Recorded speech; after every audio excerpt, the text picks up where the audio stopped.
ಹಾಗಂತ ಹೇಳಿ ನಾವು ಕೋಳಿಯನ್ನು ಕೊಯ್ದು ಬಿಟ್ಟರೆ ಈ ದೇಶದ ಉಸಿರೇ ನಿಂತು ಹೋಗ್ತದೆ. ಯಾಕೆಂದರೆ ಅತಿ ಸೂಕ್ಷ್ಮವಾದಂತಹ ಪ್ರದೇಶ ಈ ಪಶ್ಚಿಮ ಘಟ್ಟ. ಅದನ್ನು ನಾವು ಉಳಿಸಿಕೊಂಡ್ರೆ ಮಾತ್ರ ನಮಗೆ ಈ ದೇಶಕ್ಕೆ ದಿನಕ್ಕೊಂದು ಮೊಟ್ಟೆ ಸಿಗಲಿಕ್ಕೆ ಸಾಧ್ಯ ಉಂಟು. ಅದರ ಬದಲಾಗಿ ನಾವು ಏನಾದರೂ ಮಹದಾಸೆ ಮಾಡಿಕೊಂಡು ಅಪಲಾಶ ಮಾಡಿಕೊಂಡು ಮುಂದುವರೆದರೆ ನಮ್ಮ ಕೋಳಿಯನ್ನೇ ನಾವು ಕಳೆದುಕೊಳ್ಳುವಂಥ ಪರಿಸ್ಥಿತಿ ಬರುತ್ತದೆ. ಇಡೀ ಜಗತ್ತಿಗೆ ಉಸಿರನ್ನು ನೀಡುವಂತಹ ಪಶ್ಚಿಮ ಘಟ್ಟದಲ್ಲಿ ನಾವಿದ್ದೇವೆ. ನಮಗೆ ಅಲ್ಲಿಯೇ ಬದುಕೋದ್ರಿಂದ ಅದರ ಮಹತ್ವ ಅಷ್ಟಾಗಿ ಗೊತ್ತಾಗೋದೂ ಇಲ್ಲ. ದೀಪದ ಬುಡದಲ್ಲಿ ಯಾವಾಗಲೂ ಕತ್ತಲೆ. ಹಾಗಂತ ನಾವು ಈ ವಿಷಯವನ್ನು ಮರೆತು ಅಂತಾದರೆ ಮುಂದೊಂದು ದಿನ ಪರಿಸರದೊಟ್ಟಿಗೆ ನಾವು ನಾಶವಾಗಿ ಹೋಗ್ತೇವೆ.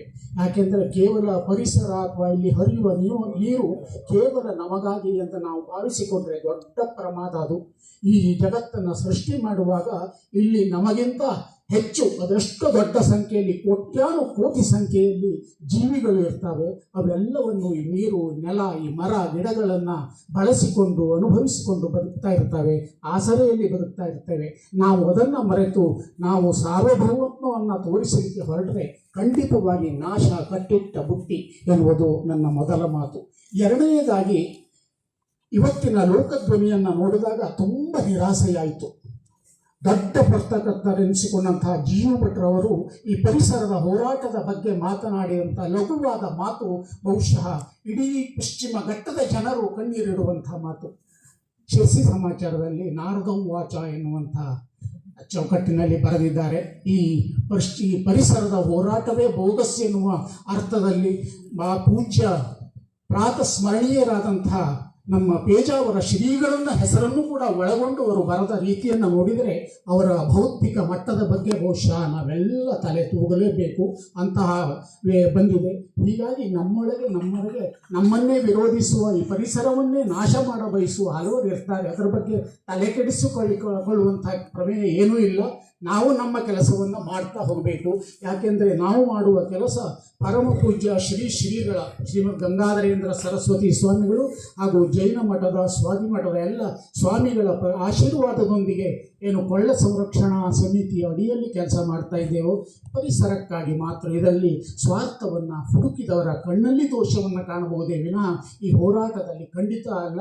ಹೀಗಾಗಿ ನದಿ ನೀರು ಹರಿಬೇಕು, ಸಾದ ಹರಿದು ಸಮುದ್ರ ಸೇರ್ತದೆ ಇತ್ಯಾದಿ ಕ್ಷುಲ್ಲಕವಾದಂತಹ ವಾದ ಮಾಡುವವರಿಗೆ ಈ ನೀರು ಸಮುದ್ರ ಸೇರದೇ ಹೋದರೆ ಏನಾಗ್ತದೆ ಅಥವಾ ಸೇರಿದರೆ ಏನು ಪ್ರಯೋಜನ ಉಂಟು ಇತ್ಯಾದಿ ಕೂಡ ಕನಿಷ್ಠ ಆಲೋಚನೆ ಮಾಡುವ ಶಕ್ತಿ ಇಲ್ಲದರ ವಾದಕ್ಕೆ ತಲೆಕೆಡಿಸಿಕೊಳ್ಳಬೇಕಾಗಿಲ್ಲ.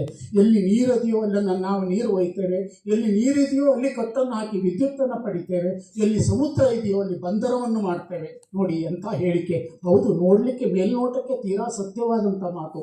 ಆದರೆ ನೀರಿದ್ದಲ್ಲಿ ಅಲ್ಲಿಂದ ನೀರನ್ನು ಒಯ್ದು ಬಿಟ್ಟರೆ, ಅವರಿಗೆ ಕಣ್ಣೀರನ್ನು ಕೊಟ್ಟರೆ, ಅಂದರೆ ಪಶ್ಚಿಮ ಘಟ್ಟಕ್ಕೆ ಕಣ್ಣೀರನ್ನು ಕೊಡಲಿಕ್ಕೆ ಹೊಂಟರೆ ಇಡೀ ವಿಶ್ವವೇ ಕಣ್ಣೀರಿಡುವಂತಹ ಪ್ರಮೇಯ ಮುಂದೊಂದು ದಿವಸ ಖಂಡಿತವಾಗಿ ಬರ್ತದೆ. ಹೀಗಾಗಿ ನಾವು ಎಚ್ಚೆತ್ತುಕೊಳ್ಬೇಕು.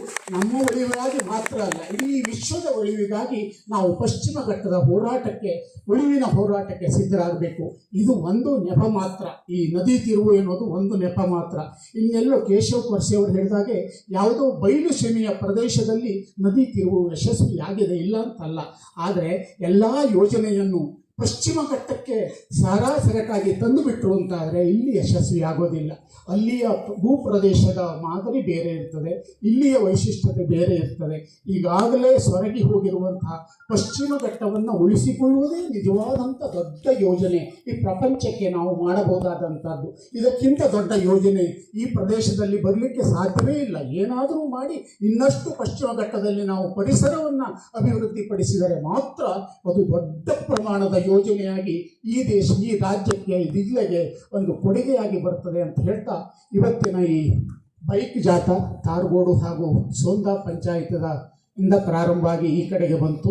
ಸ್ವರ್ಣವಲ್ಲಿ ಮಠದಿಂದ ಜಾಥಾ ಹೋಗಿ ವಾದಿರಾಜ ಮಠ, ಜೈನ ಮಠಗಳನ್ನು ಹೋಗಿ ಕಾಮಾಟಗೇರಿಯಿಂದ ಸೋಂದದ ಮುಖಾಂತರವಾಗಿ ಸಾಸಲಿಂಗಕ್ಕೆ ಬಂದರೆ ಇಲ್ಲಿ ಕ್ಷೇತ್ರಪಾಲ ದೇವಸ್ಥಾನ ತಾರಗೋಡಿನಿಂದ ಪ್ರಾರಂಭವಾಗಿ ಹುಳುಗೋಳದಿಂದ ಮುಖಾಂತರ ಸಾಸಲಿಂಗಕ್ಕೆ ಬೈಕ್ ಜಾಥಾ ಬಂತು. ಎಲ್ಲ ಬಂದು ಈಗ ಪರಿಸರ ಪ್ರೇಮಿಗಳ ಸಭೆ ಸೇರಿದ್ದೇವೆ. ಬೇಡ್ತಿ ವರದ ನದಿ ಜೋಡಣೆಯನ್ನು ವಿರೋಧಿಸುವಂತಹ ಮುಖ್ಯವಾದಂತಹ ಸಭೆ ಇದು. ಈ ಮಧ್ಯದಲ್ಲಿ ಅದರ ಜೊತೆಯಲ್ಲಿ ಮತ್ತೆರಡು ಅಂಶಗಳು ಸೇರಿಕೊಂಡಿವೆ. ಇವತ್ತು ಮೊದಲನೇದಾಗಿ ಪ್ರಸ್ತಾಪಿಸ್ತಾ ಇರುವುದು ನಮ್ಮ ಮಧ್ಯದಲ್ಲಿ ಅರಣ್ಯಾಧಿಕಾರಿಗಳ ಆರ್ಎಫ್ಒ ಆದಂತಹ ಶ್ರೀ ಶಿವಾನಂದ ಲಿಂಗಾಣಿಯವರು ಉಪಸ್ಥಿತರಿದ್ದಾರೆ. ಬಹುಶಃ ನಮ್ಮ ಹುಲೇಕಲ್ ವಲಯದ ಅರಣ್ಯಾಧಿಕಾರಿಗಳವರಾದರೂ ಅವರ ಶೌರ್ಯದ ಬಗ್ಗೆ, ಅವರ ದಿಟ್ಟತನದ ಬಗ್ಗೆ ಬಹುಶಃ ನಮಗೆ ಯಾರಿಗೂ ಅಷ್ಟೊಂದು ಪರಿಚಯ ಇರಲಿಕ್ಕಿಲ್ಲ. ಯಾಕೆಂದರೆ ಏನಾದರೂ ಆ ಅರಣ್ಯಕ್ಕೆ ಸಂಬಂಧಪಟ್ಟ ಕೆಲಸ ಇದ್ದು ನಾವು ಅಲ್ಲಿ ಹೋಗ್ತೇವೆ ವಿನಃ ಉಳಿದಂತೆ ಹೋಗೋದು ಇರೋದಿಲ್ಲ.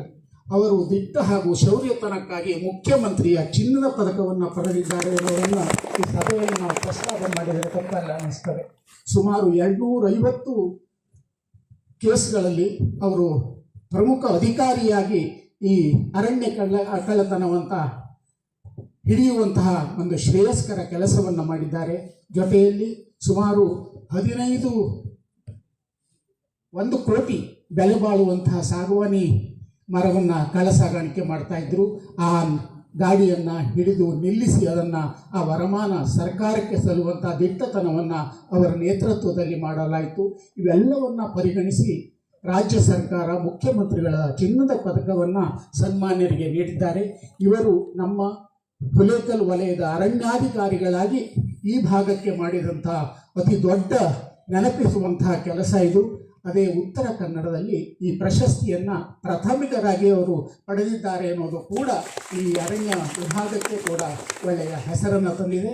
ಅವರ ಸೇವೆಯನ್ನು ನಾವು ಅರಣ್ಯದ ಉಳಿವಿಗಾಗಿ, ಪರಿಸರದ ಉಳಿವಿಗಾಗಿ ನಮ್ಮ ಕೈ ಜೋಡಿಸುವ ಮೂಲಕ ನಾವು ಮಾಡಿಕೊಳ್ಳೋಣ ಅಂತ ಹೇಳ್ತಾ ಅವರನ್ನು ಕಾರ್ಯಕ್ರಮಕ್ಕೆ ಸ್ವಾಗತಿಸ್ತಾ ಇದ್ದೇನೆ. ಜೊತೆಯಲ್ಲಿ ಒಂದು ಮನವಿಯನ್ನು ನಾವು ಇಲಾಖೆಗೆ ಈ ಸಮಿತಿಯ ವತಿಯಿಂದ ಕೊಡೋದಿದೆ. ಆ ನಂತರದಲ್ಲಿ ಅದನ್ನು ಓದಿ ಅವರಿಗೆ ಸಮರ್ಪಿಸಲಾಗ್ತದೆ. ಇವತ್ತಿನ ಸಭಾಧ್ಯಕ್ಷರಾದಂಥ VN ಹೆಗಡೆ ಅವರು ಹಿರಿಯರು, ಶ್ರೀಮಠದ ಅಧ್ಯಕ್ಷರು, ನಮ್ಮ ಹೈಸ್ಕೂಲಿನ ಅಧ್ಯಕ್ಷರು, ಇದರ ಉಪಾಧ್ಯಕ್ಷರು, ಈ ಸಂಸ್ಥೆಯ ಉಪಾಧ್ಯಕ್ಷರು, ಹೀಗೆ ನಮ್ಮ ಪ್ರತಿಯೊಂದು ಕಾರ್ಯಕ್ರಮದಲ್ಲಿ ಹಿರಿಯರಾಗಿ ಉತ್ಸಾಹದಿಂದ ಭಾಗವಹಿಸ್ತಾ ಇರುವಂತಹ ಶ್ರೀ VN ಹೆಗಡೆ ಬೊಮ್ಮನಳ್ಳಿಯವರಿಗೆ ಎಲ್ಲ ಸಂಘಟನೆಯ ಪರವಾಗಿ, ಪರಿಸರ ಪ್ರೇಮಿಗಳ ಪರವಾಗಿ ಪೂರ್ವಕ ಸ್ವಾಗತಗಳು.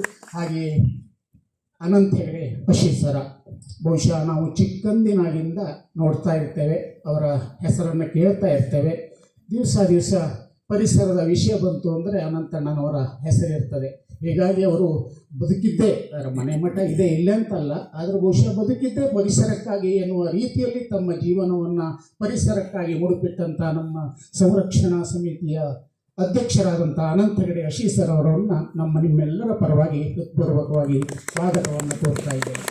ಹಾಗೆಯೇ ಶ್ರೀ ಕೇಶವ್ ಕೊರ್ಸೆ ಅವರು ನಮ್ಮ ಸಮಿತಿಯ ಸದಸ್ಯರು, ವಿಷಯ ತಜ್ಞರು.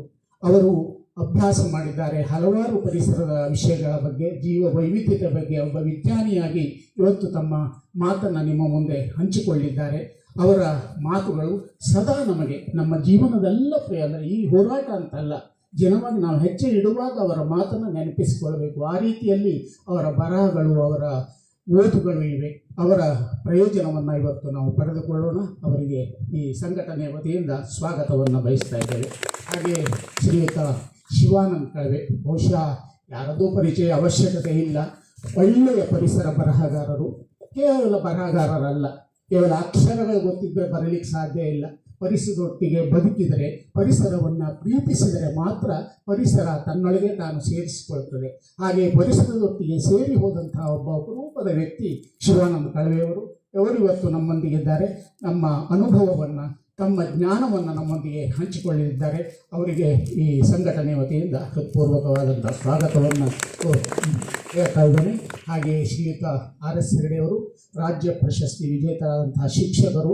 ಈ ಇಳಿ ವಯಸ್ಸಿನಲ್ಲಿಯೂ ಕೂಡ ನಮಗಿಂತ ಹೆಚ್ಚಿನ ಉತ್ಸಾಹದಲ್ಲಿ ಎಲ್ಲ ಸಾಮಾಜಿಕ ಕಾರ್ಯಗಳಲ್ಲಿ ತಮ್ಮನ್ನು ತಾವು ತೊಡಗಿಸಿಕೊಂಡು ನಮ್ಮನ್ನು ಪ್ರೇರೇಪಿಸ್ತಾ, ಹುರಿದುಂಬಿಸ್ತಾ, ಸೂಚನೆಗಳನ್ನು ಕೊಟ್ಟು ಮಾರ್ಗದರ್ಶನ ಕೊಡಿಸ್ತಾ ನಡೆಸ್ತಾ ಇರುವಂಥ ಹಿರಿಯರು. ಅವರು ನಮ್ಮ ಬೈರುಂಬೆ ಭಾಗದ ಈ ಕೊಳ್ಳ ಸಂರಕ್ಷಣಾ ಸಮಿತಿಯ ಪ್ರಧಾನ ಸಂಚಾಲಕರಾಗಿದ್ದಾರೆ. ಅವರಿಗೆ ಪೂರ್ವಕ ಸ್ವಾಗತವನ್ನು ಬಯಸ್ತಾ ಇದ್ದೇನೆ. ಹಾಗೆಯೇ ಸೋಂದ ಪಂಚಾಯತದ ಅಧ್ಯಕ್ಷರಾದಂತಹ ರಾಮಣ್ಣ ಹೊಸಗದ್ದೆಯವರಿದ್ದಾರೆ.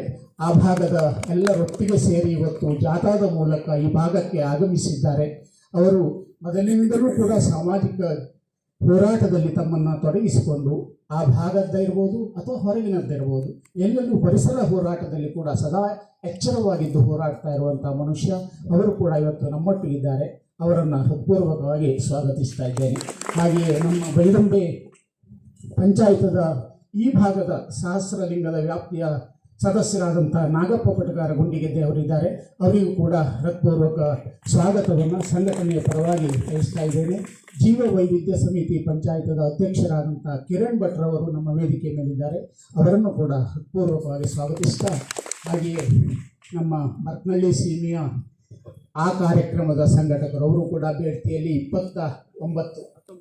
19ನೇ ತಾರೀಕಿಗೆ ಕಾರ್ಯಕ್ರಮ ಮಾಡಿಸ್ತಾ ಇದ್ದಾರೆ. ಅಲ್ಲಿ ಸ್ವಾಮೀಜಿಯವರು ಕೂಡ ಭಾಗವಹಿಸ್ತಾ ಇದ್ದಾರೆ. ಅವರು ಕೂಡ ನಮ್ಮ ಕಾರ್ಯಕ್ರಮಕ್ಕೆ ಆಗಮಿಸಿ ನಮ್ಮನ್ನು ಪ್ರೋತ್ಸಾಹಿಸಿದ್ದಾರೆ. ಆ ಭಾಗದ ಜನರಿಗೂ ಎಲ್ಲ ಪರಿಸರಾಸಕ್ತರು, ಈ 3 ತಾಲೂಕು ಅಂತಲ್ಲ, ಹೊರಹೊರಿನ ಪಂಚಾಯತದ ಕೂಡ ಆಗಮಿಸಿದ್ದಾರೆ. ಶಾಲಾ ಮಕ್ಕಳಿರಬಹುದು, ಯಾಕೆಂದರೆ ಮಕ್ಕಳು ಇದರಲ್ಲಿ ಉತ್ಸಾಹದಿಂದ ಭಾಗವಹಿಸಿದರೆ ಹಿರಿಯರಿಗೆ ಉತ್ಸಾಹ ಬರ್ತದೆ. ಅಪಿಯ ನೀ ಅಂತ ಹೋಗ್ತೀಯ ಇಂಥ ಕಾರ್ಯಕ್ರಮಕ್ಕೆಲ್ಲ ಕೆಲಸಿದೆಯಾ ನನಗೆ, ಮಕ್ಕಳೇನಾದರೂ ಕೇಳ್ಬಿಟ್ರು ಅಂದರೆ ನಮ್ಮ ಜಂಗ ಬಲವೇ ಉಡಿ ಹೋಗ್ತದೆ, ಬೇಡ ಅಂತ ಅನಿಸ್ಬಿಡ್ತದೆ. ಅವರಿಗೆ ಬೇಡ ಅಂತಂದಮೇಲೆ ನಾನು ಯಾರಿಗಾಗಿ ಮಾಡೋದು, ಮುಂದೆ ಇವರಿಗೆ ಆಸಕ್ತಿ ಇದೆ, ಪರಿಸರವನ್ನು ಉಳಿಸಿಕೊಡಬೇಕು ಅಂತ ಅವರ ಮುಖ ಕಂಡಾಗ ನಮಗೆ ಉತ್ಸಾಹ ಬರ್ತದೆ. ಹೀಗಾಗಿ ನಮ್ಮ ಉತ್ಸಾಹವನ್ನು ಹೆಚ್ಚಿಸಲಿಕ್ಕೆ ಆಗಮಿಸಿದಂತಹ ಎಲ್ಲ ಮಕ್ಕಳಿಗೂ ಮಾತೆಯರಿಗೂ, ಇದು ಬೆಳಗಿನ ಹೊತ್ತು ಅಂದರೆ ಕೆಲಸದ ವೇಳೆ, ಆದರೂ ಬದುಕಿಗಿಂತ ಕೆಲಸ ಮುಖ್ಯ ಅಲ್ಲ ಅಂತ ಹೇಳಿ ಹಲವಾರು ಮಾತೆಯರು ಈ ಹೋರಾಟದಲ್ಲಿ ಭಾಗವಹಿಸಿದ್ದಾರೆ. ಎಲ್ಲ ಮಾತೆಯರಿಗೆ ಹೃತ್ಪೂರ್ವಕ ಸ್ವಾಗತವನ್ನು ಬಯಸ್ತಾ ಇದ್ದೇನೆ. ಮಂಡೆ ಮನೆ ರಮಾಕಾಂತ್ ಹೆಗಡೆ ಅವರು ಆ ಪಟ್ಟಣದ ಹೊಳೆ ವಿಭಾಗದ ಕಾರ್ಯಕ್ರಮದ ಪ್ರಧಾನ ಸಂಚಾಲಕರಿದ್ದಾರೆ. ಅವರು ಕುಂಟತ್ತಾದರೂ ಬಿಡಲಿಲ್ಲ, ಸಹಸ್ರಲಿಂಗದ ಕಾರ್ಯಕ್ರಮಕ್ಕೆ ನೋಡಲೇಬೇಕು ತಾನು ಅಂತ ಬಂದಿದ್ದಾರೆ. ಅವರಿಗೂ ಕೂಡ ಹೃತ್ಪೂರ್ವಕ ಸ್ವಾಗತ. ನನಗೆ ಸಿಗದೆ ಹೋದ ಇನ್ನೂ ಹಲವು ಗಣ್ಯರು ಸಭೆಯಲ್ಲಿ ಉಪಸ್ಥಿತರಿರಬಹುದು, ಹಾಗೆ ಆದರೂ ಇದ್ದರೆ ಪರಿಸರ ಪ್ರೇಮಿಗಳೆಲ್ಲರಿಗೂ ಹೃತ್ಪೂರ್ವಕ ಸ್ವಾಗತ. ಸ್ವಸಹಾಯ ಸಂಘ ಇರಬಹುದು, ಮಾತೃಮಂಡಲ ಇರಬಹುದು, ಯುವಕ ಮಂಡಳ ಇರ್ಬೋದು, ಯಾವುದೇ ಸಂಘಟನೆ ಅಡಿಯಲ್ಲಿ ಬಂದರೂ ಕೂಡ ಎಲ್ಲರಿಗೂ ಹೃತ್ಪೂರ್ವಕ ಸ್ವಾಗತವನ್ನು ಬಯಸ್ತಾ, ಅತಿ ಮುಖ್ಯವಾಗಿ ಪತ್ರಕರ್ತರು ನಮ್ಮನ್ನು ಗುರಿಹೊಂದಿಸಲಿಕ್ಕೆ, ನಮ್ಮನ್ನು ಕಾಣಿಸಲಿಕ್ಕೆ, ಜಗತ್ತಿಗೆ ಕಾಣಿಸಲಿಕ್ಕೆ ಇವತ್ತು ಇಲ್ಲಿ ಉಪಸ್ಥಿತರಿದ್ದಾರೆ. ಅವರೆಲ್ಲರನ್ನು ಹೃತ್ಪೂರ್ವಕವಾಗಿ ಸ್ವಾಗತಿಸ್ತೇನೆ. ಇವತ್ತು ಅಂತಲ್ಲ, ಈ ಹೋರಾಟದ ತುಂಬೆಲ್ಲ ನೀವು ನಮ್ಮ ಶಕ್ತಿ, ನೀವು ನಮ್ಮ ಜೊತೆಗಿದ್ದರೆ ಬಹುಶಃ ಅರ್ಥ ಯಶಸ್ಸು ನಮ್ಮ ಪಾಲಿಗಿರ್ತದೆ. ಹೀಗಾಗಿ ಸದಾ ನಿಮ್ಮ ನೆರವನ್ನು, ಆಶೀರ್ವಾದವನ್ನು ಹಾಗೂ ಪ್ರೋತ್ಸಾಹದ ಕೈ ನೀಡಿಕೆಯನ್ನು ಬಯಸ್ತಾ ಎಲ್ಲರ ಪತ್ರಕರ್ತರನ್ನು ಸ್ವಾಗತಿಸ್ತಾ ಇದ್ದೇವೆ. ಹಾಗೆ ಅರಣ್ಯ ಇಲಾಖೆಯ ಸಿಬ್ಬಂದಿಗಳು ಇಲ್ಲಿ ಉಪಸ್ಥಿತರಿದ್ದಾರೆ, ಅವರಿಗೂ ಕೂಡ ಸ್ವಾಗತ. ಪ್ರತಿಯೊಬ್ಬರಿಗೂ ಸ್ವಾಗತವನ್ನು ಕೋರ್ತಾ ನನ್ನ ಸ್ವಾಗತವನ್ನು ಮುಗಿಸ್ತೇನೆ. ನಮಸ್ಕಾರ. ಪರಿಸರ ಉಳಿಸಲು. ಈ ವಿಡಿಯೋ ನಿಮಗೆ ಇಷ್ಟವಾಗಿದ್ದರೆ ಒಂದು ಲೈಕ್ ಕೊಡಿ, ಇದನ್ನು ಇತರರಿಗೂ ಶೇರ್ ಮಾಡಿ. ನಮ್ಮ ಚಾನಲ್ಗೆ ಸಬ್ಸ್ಕ್ರೈಬ್ ಆಗದೇ ಇದ್ದರೆ ಸಬ್ಸ್ಕ್ರೈಬ್ ಆಗಿ. ನಮಸ್ಕಾರ.